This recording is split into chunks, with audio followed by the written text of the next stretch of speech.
Interview them. All right, so let's make a formal introduction for our listener here. Good afternoon, Bernd. My name is Claudio. I'm calling you from Washington, D.C., from the studios in Fairfax City. We're very humble and grateful that Bernd Kistenmacher accepted our invitation to our show. Bernd, welcome to the show, man. Hello, Claudio. Thank you for the invitation and many greetings from Berlin. Okay, same here. So let's start now with the pandemic. This has been going on for a year and a half now, and how the COVID has affected your life, your sanity, your inability to tour much, and how you holding up, man? Yes, I will try to describe this because the pandemic itself infected me not so much as many other people. So I went not sick and so on. And we all were asked to stay at home and to not to communicate too much with other people. So we were not in the crowds. The shops were closed and so on. We had the lockdown, of course. The time was very hard for many people, but for me, I mainly work at home. So I would describe myself as a home officer, yes. And this is what I permanently do. So I missed not so much, I must say, yes. And I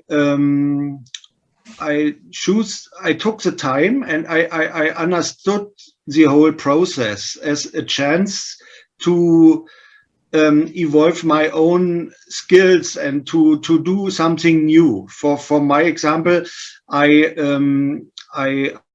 did a lot of concerts, or I did a lot of records until, let's say, 2017. And then I had, my mother died, and I came into a period where I started to think about my life, about what I expect from the rest of my life, what I wanted to do and what I didn't want to do in the future. And so I decided not longer to follow this path and to try out something new. And the first what I started was to write a book, which is now finished but not published. It's a book about my own story and the story of Berlin School of Electronic Music. The guys you mentioned, I talked with them too, yes, and I did many interviews with them, and it's a very interesting story because I understood and realized that my existence cannot be described without telling the stories which happened before. Yes, before my career, and this is the more important part because there are so many. Yes, I say silent heroes which did their little things which came together in the 60s and in the early 70s that created later the Berlin School of Electronic Music. It's not only the artists, this is many people around there in the background which never became famous or known. Yes. And the Electronic Beat Studio is also a part of this story. Yes. And so this is the one thing I did. And the second thing is for my whole life, when I started 1981 with making electronic music, with producing and learning, understanding synthesizers, I permanently tested for shows or for magazines synthesizer. So I presented them and I tested them, and I write articles and about new equipment and whatever is happening around us. So I have over all these years or decades, I must say, I have a writing experience, I would say, yes.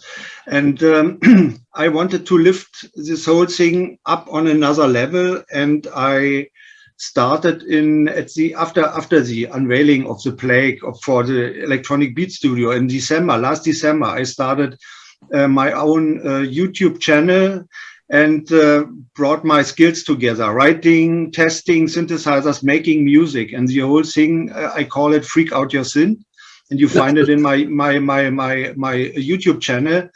And yes, it's a combination of everything, and I bring a lot of personality in all this, and yes, I hope the people like it. So this is mainly what I do today.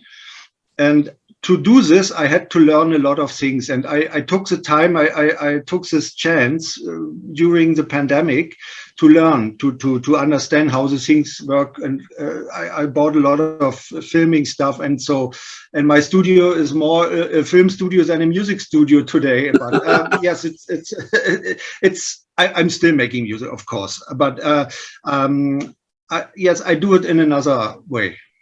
Gotcha. Maybe one day I will have the chance to visit the studio and take some pictures together there. Yeah, you are welcome. Yeah, sure. Thank you. Is the book, when it's done, is going to be only released in German or in English as well? Actually, it's written in German, but I would also like to translate it, and I think it's more interesting for international audience, yes, and readers. But yes, the first step is to find a publisher which wants to publish this book, because this is really a problem of the pandemic. The publishers were down also, as everybody was, and now the process, the business is starting again slowly. Yeah. And yeah, I'm very optimistic that I will find one, but it took a little bit more time than I expected. Yes. Gotcha, right. Were you born like in a musical family? How old were you when you began taking piano lessons? And I understand that my understanding is that your father had a deep influence on you as well.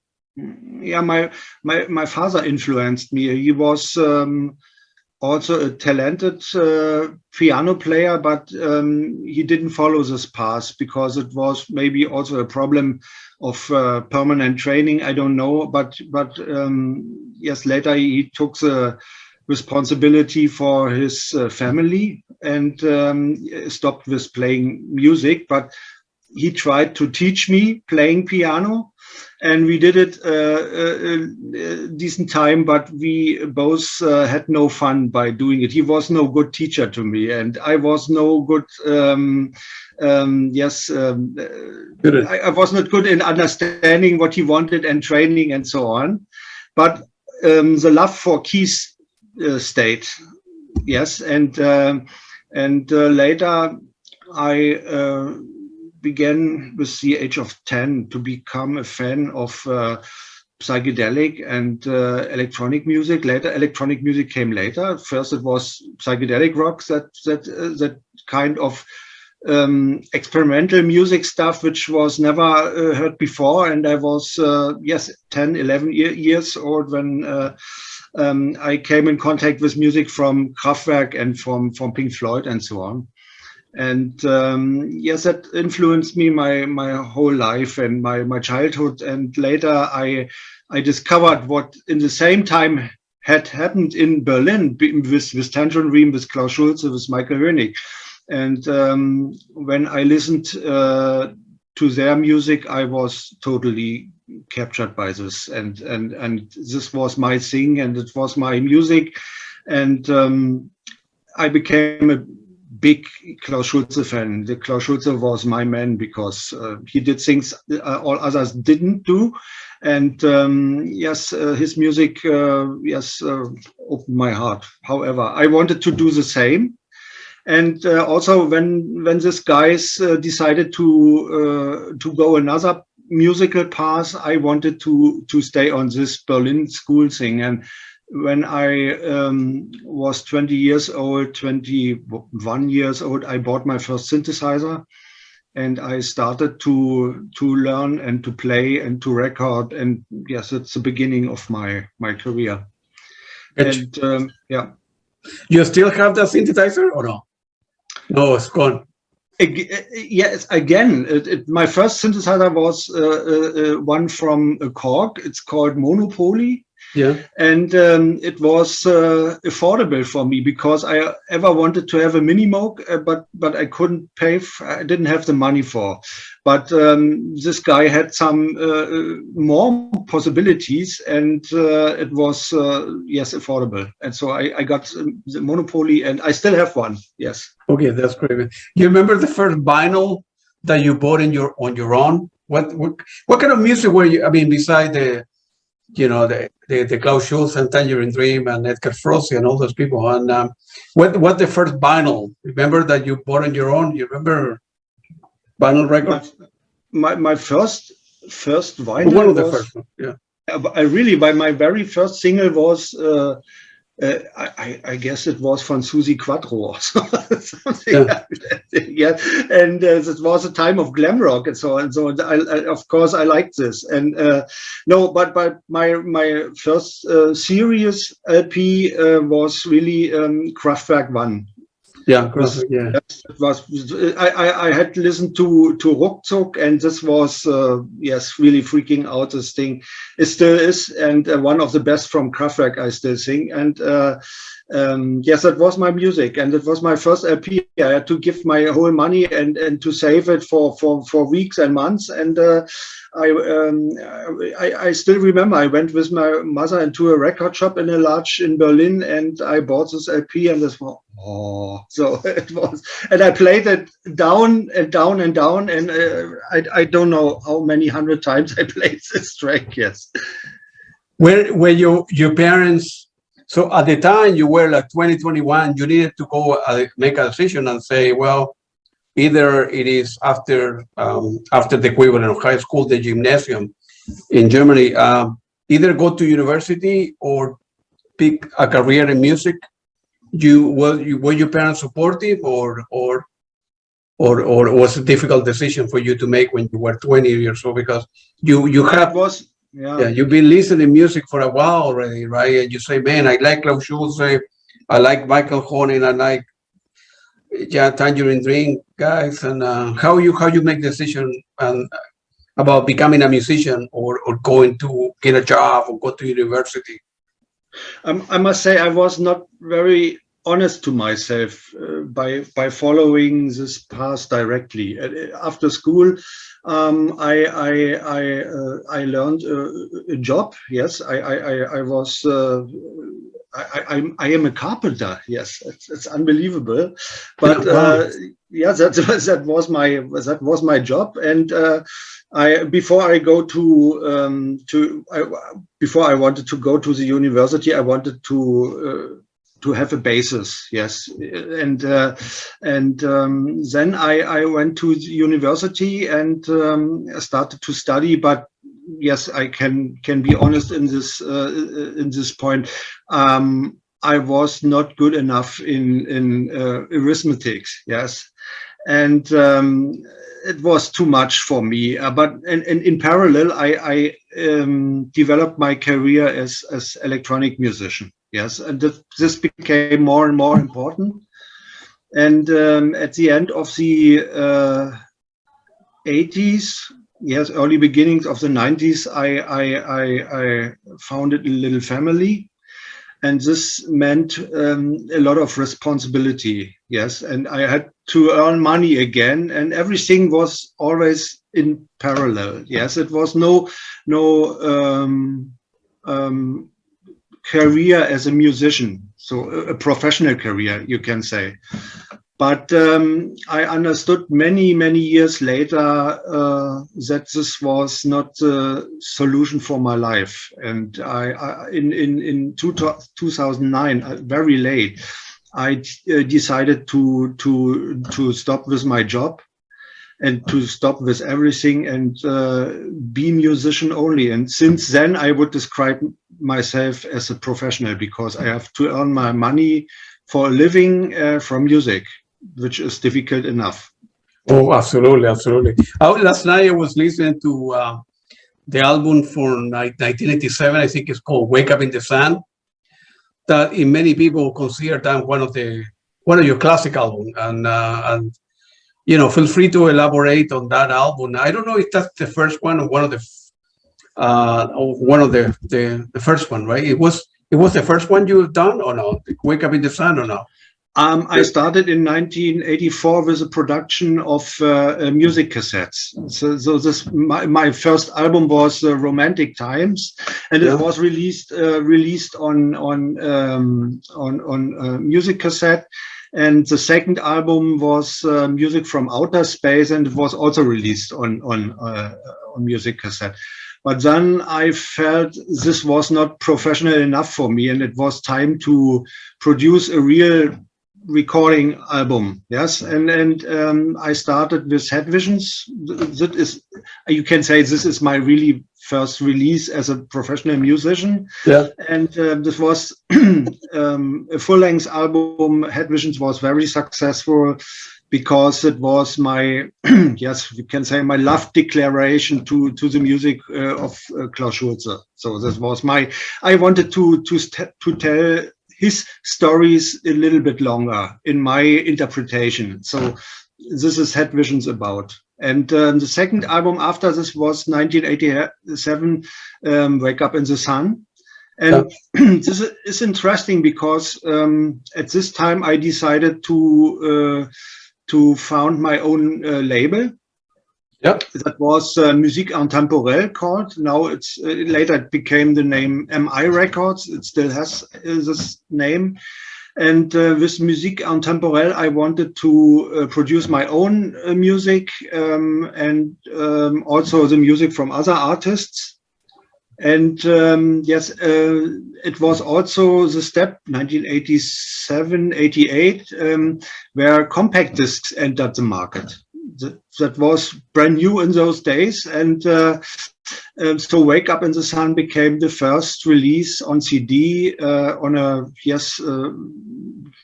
non-commercial or non-profit label, you can say.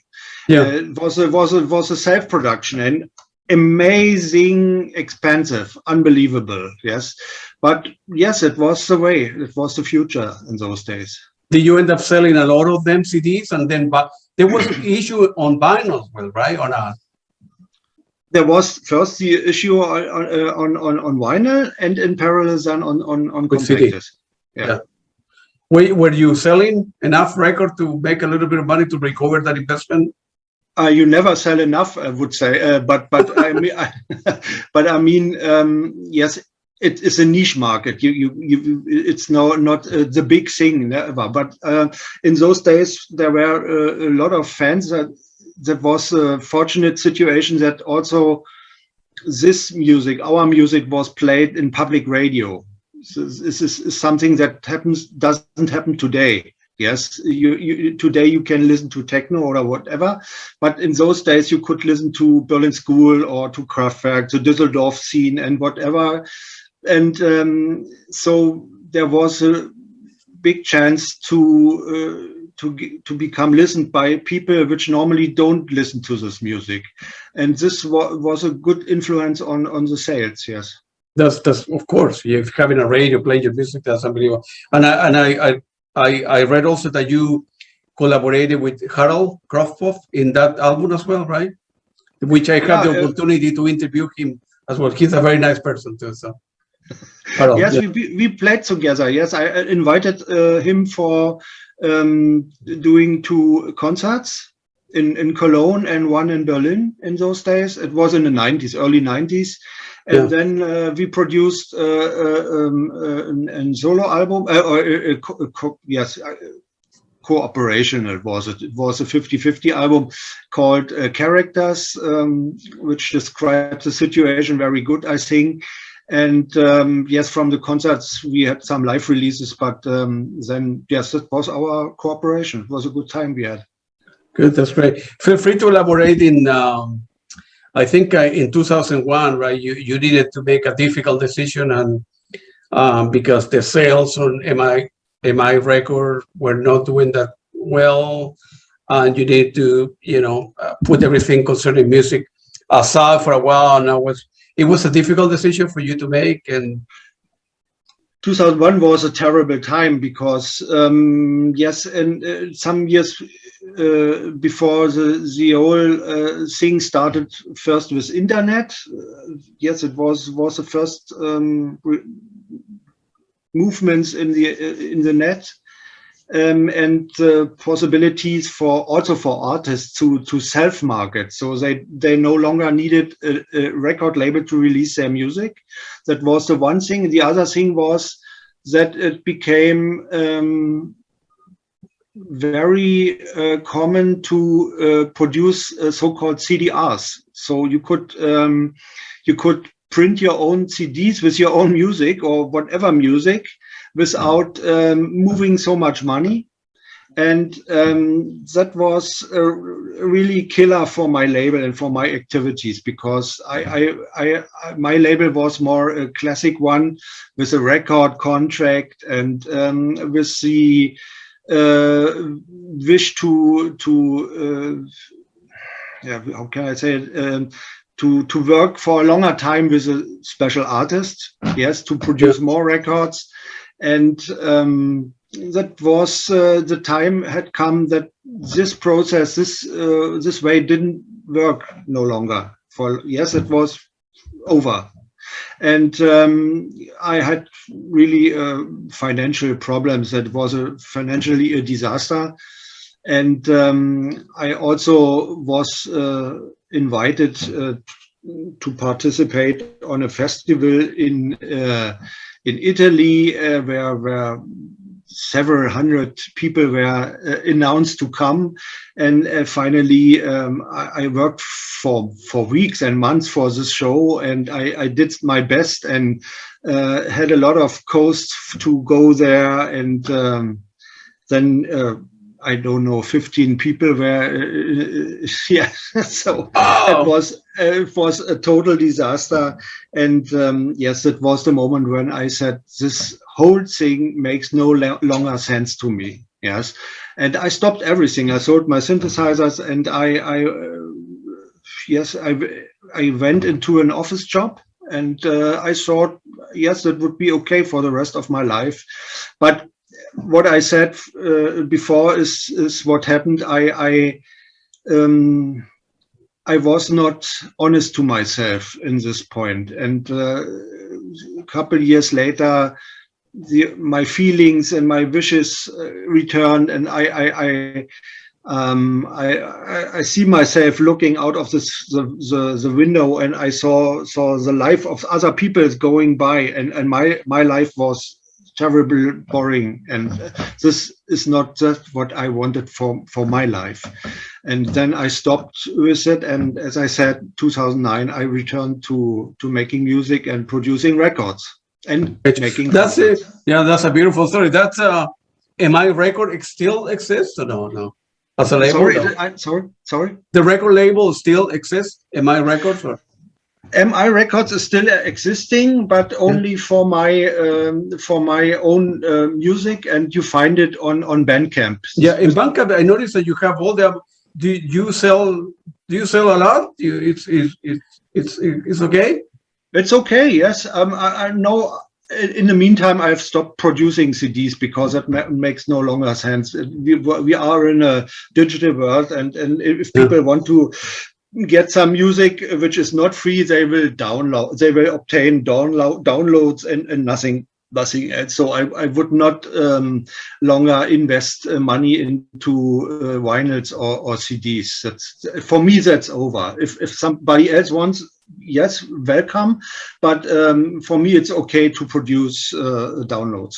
Yes. And I'm not so a big fan, I can say, from streaming whatever, because we all know what money you can earn from streaming, and this makes also no sense. I mean, it makes no sense to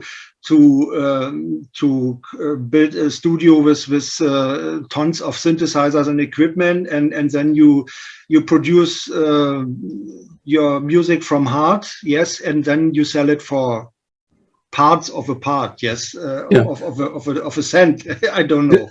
Spotify, right? Spotify, you get, for example, Spotify and 6,000 or 1 cent. I don't know. No, I don't participate to that. And I must say, Bandcamp is the only platform which is really honest Fair. to the artist. Yes, Of course. very I fair. think they only take like 10%, right? And you get the other 90%. So. And you get it immediately. You have not to wait 6 months or 12 months. You get it if you have sold it. And this is great. Yeah, that's great. Yeah, and a lot of people that I have interviewed, and every musician complain the same about Spotify. I think you get 0.006 cents or every time that somebody play your music on Spotify, which is very unfair, right? You need to have like 1 million hits to get a check for $100. You know, as opposed to Bandcamp, you can sell your own music and do okay. 10,000 downloads for a pizza. It makes no sense to me. Of course, Yeah. no. That a lot of people complain about that. So let's talk about a little bit of in 2009 you have like another a new life. You were reborn again. I think you dismissed the job and then you began rebuilding the studio and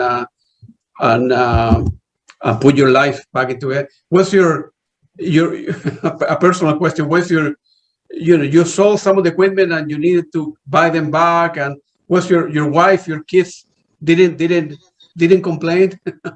Then my dad again was going to quit the job and then go back to the music. It was like a slow process.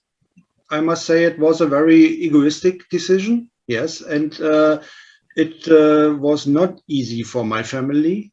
And yes, I'm still sorry for that, but I had to go this way. There was no emotionally, there was no other chance for me. And yes, but they have understood what I am moved from what I am moved, and it is okay now, I would say. Yes, but that means also that I have to keep my ass up and to be busy and to be very focused on the things that I do to show them. It's really an important thing to me. It's no hobby or whatever. Yes. So I gave a lot of things up, and I risked a lot of, and yes, it was not easy for all of us. Yes, it was also a terrible time, you can imagine. Yes. Well, imagine so, right? And then after that, the 7-year break, you make a new entrance into electronic music with your album. It's called Celestial Movement, which is a very, very good album, actually. Thank you very much. Yes, it is. It was the time when I started or came together with Bernd Kistenmacher from Melojet Records. It's a little label in Germany. And he was building up his label at this time, and he was looking for artists, and he also is a believer. Yes, and he believes in the things that he does and that are important for him. And we came together, and yes, he gave me the chance, and I'm still very thankful for that. And I produced some records for him and for his label. And yes, later we decided to go our own ways, and then I returned to my own label because it was easier to focus on my own career for 100% and not doing nothing else, but in looking, can you promote this and can you promote that? And he has so many other. This is a problem. It's very good that you talk about this, because this is an experience that I also made when I run the label with other artists. There comes the point where you must decide if you work for yourself or if you work for others. Yeah. This becomes very fast a conflict. Yes, I didn't expect it. I thought, yes, running a label with other artists could become a second leg, economically spoken. But no, that was not. There was a point where I should have decided to run the label only or to run the career only. And it didn't work for me. And I saw also, when I worked together with Melojet Records, that this didn't work. If I'm an artist who has signed somewhere else, you have expectations, and if they are not fulfilled, you become nervous. Yes, and that was no good feeling. So then we decided to depart from each other, and I got my rights back, and then I started in 2012 to do my own business only. Again, I think when you is it true that when you end up releasing the album Celestial Movement, you did I think it was a concert in Paris, in France? Yeah. Well, correct. Feel free to elaborate on that experience, because that would have been very important to you, after leaving your job, putting your life career and going back to electronic music and playing in Paris. Yes, this was the return, the beginning of my return, you can say. I had this album, and I had the opportunity to participate on a concert in Paris, which was organized with some very good friends from France, and we are still connected today. And yes, they were also electronic fans. Yes, they run a fan association, Cosmic KGB. I don't know if they are still active. Yes, maybe you find them in the internet. But in those days, they were very, very active, and they invited me for a concert in Paris. And yes, it was in 2009, and this was my jump back, so you can say. Yeah, that's a beautiful story, I think related to that, which album did you do that you end up? I think it was like observatory that you guys were helping out at the beginning. I think it's called, I don't know, the Halde Howard. Yes, no, there was never a concert. It was just a dream.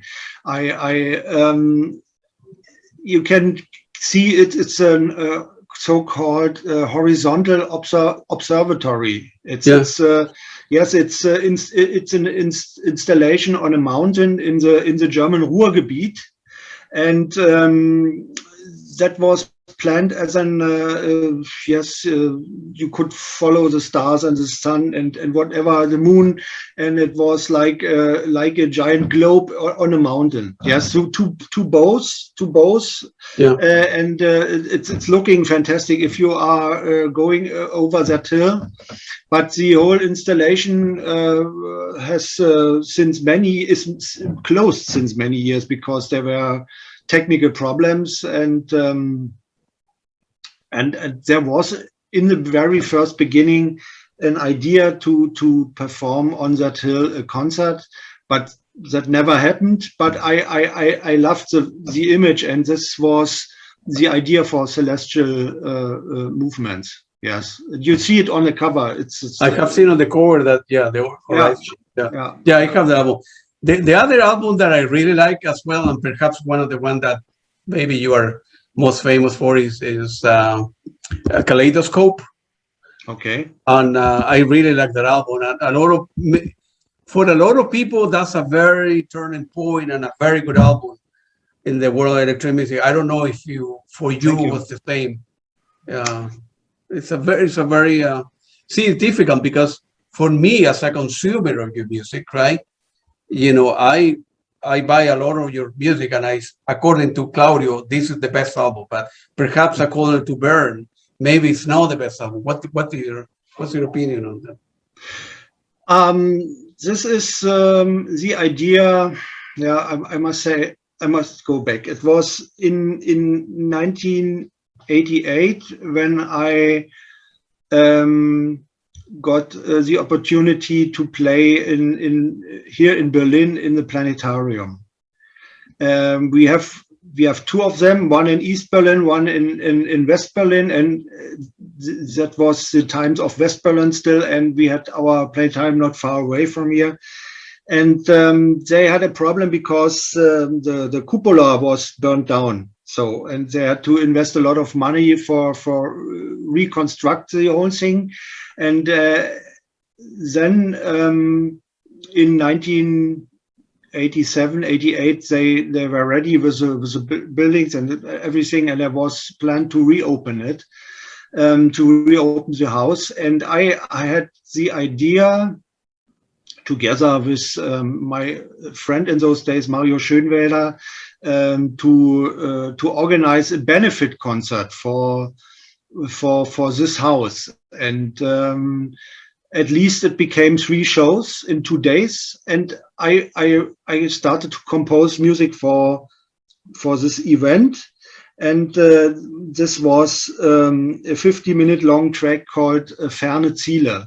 Yes, and this was the very first version of it, and it was the first time when I combined analog synthesizers with a computer. I had an Atari in those days, Atari 1040 ST, and it was the days when we started to produce music also with MIDI and so on, MIDI connections, and MIDI synthesizer, MIDI controlled synthesizer came up on the market, and so that was also a time of change technologically seen. And we played 3 shows for this in the early beginnings, and from this material I started to produce an album. And 1 year later, after I had also become known in the German Democratic Republic, I got the invitation to participate on a huge electronic festival in the city of Dresden, and that was the Electronic Lives event. And yes, it was the biggest thing in my life until then, because the main act from West Germany was Klaus Schulze, and I was the second act, and then 2 known acts from the German Democratic Republic were invited. That was the band Pont, and the other band was Servi called, yes. And so there were 4 bands playing. Main act was Klaus Schulze, and I played this music from Kaleidoscope. This was the album. And the crazy thing is that the whole event happened in August 1989. And that was 4 months before the wall came down. Yes, in November 89, the wall came down and everything changed. And yes, you could feel a little bit rumors there, here and there. Everybody was somehow nervous, but we were playing in front of more than 7,000 people, and it was a huge event, and it was fantastic. And yes, I came with my electronic keyboard castle, and Klaus Schulze came with his stuff, and there were tons of equipment on the stage. And for the audience, I some of them who attended there then are still speaking from this event. Yes, that was great. Well, is that particular concert was ever recorded or released at all? Yes, the concert was released on one of my albums. I must show. I don't know what. There's a title. I know. Give me a second, please. Yeah, take your time. Take your time.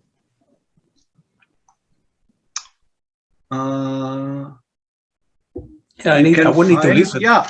This is simple. You can find the album on Bandcamp. It's called Dresden 0889, and that was 2 tracks, Musik for 7,000 Dreamers, and that's the title. Dresden 0889. Okay, I gotta make sure that I listen to the stuff. Although you have changed gear, I mean, from analog to with new technology and digital keyboard nowadays, are you still using a lot of analog equipment, and is that as a preference of yours? Yeah, more than ever before. Of course, I produce in the box. I use Cubase from Steinberg. Yeah, Cubase. Yes, and there's everything inside.